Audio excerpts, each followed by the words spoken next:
Hello et bienvenue dans l'Audio News by Reconnect, la version audio de ma newsletter qui part chaque mercredi matin dans les boîtes mail des marketeurs ambitieux qui veulent challenger leur stratégie marketing. Cette semaine, j'attaque un sujet tabou du marketing digital. Beaucoup de personnes sont au courant, mais personne n'ose soulever le sujet. On va parler de la fraude au clic. C'est un marché monumental et avant d'attaquer la définition, on va justement parler chiffres.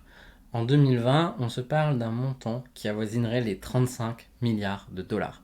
C'est insensé. Pour vous donner une échelle de comparaison, Bercy, donc les finances françaises, ont récupéré presque 15 milliards d'euros issus de la fraude fiscale en 2022.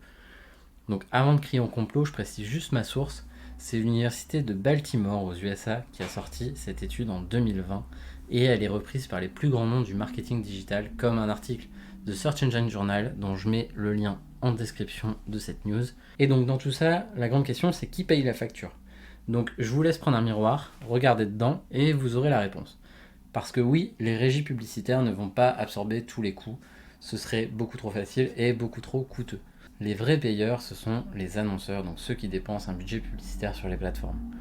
Comme vous pouvez le voir dans l'article du Search Engine Journal, Google a une réponse plutôt réactive que proactive face à tout ça. On verra enfin de cette news les actions rapides que vous pouvez mettre en place pour éviter les frais. Mais déjà, ça vient d'où et pourquoi ça existe? Pourquoi il y a des gens qui s'amusent à faire ça? Donc il y a deux types de fraudeurs. D'un côté, on va avoir les bots et de l'autre, les fermes à clics. Donc les bots, c'est des petits logiciels qui sont conçus pour cliquer sur des annonces publicitaires. C'est le même type de bot que ce qui va monitorer un site web ou les petits crawlers de SEO de Google, sauf que là, ils vont avoir une action néfaste. De l'autre côté, on va retrouver les fermes à clics. Là, c'est vraiment une aberration. C'est des entreprises qui sont généralement localisées dans des pays comme le Pakistan ou l'Inde et qui vont employer une main-d'œuvre sous-payée. Et le taf de ces employés, ce sera de cliquer sur des annonces ou de remplir des formulaires. Parfois, ça sera pour aller voir des posts, faire des likes, etc. Donc, c'est des choses qu'on peut acheter sur certaines plateformes assez obscures. Je conçois qu'on peut avoir du mal à se le représenter. Et donc, je mets en description de l'épisode aussi un lien qui amène vers une photo d'une de ces fermes à clics. C'est assez aberrant. Et donc oui, vous allez avoir des gens qui vont passer leur journée à cliquer sur plusieurs appareils, des mobiles, des ordinateurs. Pourquoi? Pour l'argent, fatalement.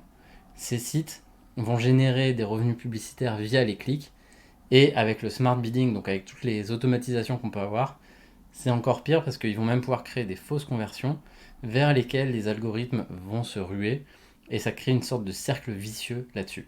Donc sur un site e-commerce normal qui fait à peu près 65% de son trafic via la publicité en ligne, on a à peu près 30% de trafic frauduleux ou suspect qui peut arriver.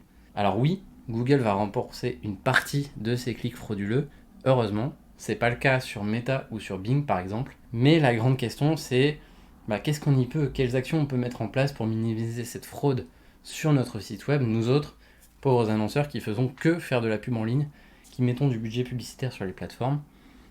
Je vais vous lister 3 actions rapides à mettre en place pour une bonne hygiène à ce niveau-là.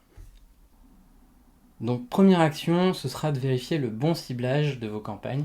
Donc un ciblage par localisation et non par localisation et intérêt. Vous éviterez de cibler des utilisateurs d'autres pays avec ce paramétrage. Ça n'empêchera évidemment pas le trafic provenant de VPN, donc les Virtual Private Network, les outils qui permettent de simuler une adresse IP dans un autre pays. Et ça, on y reviendra.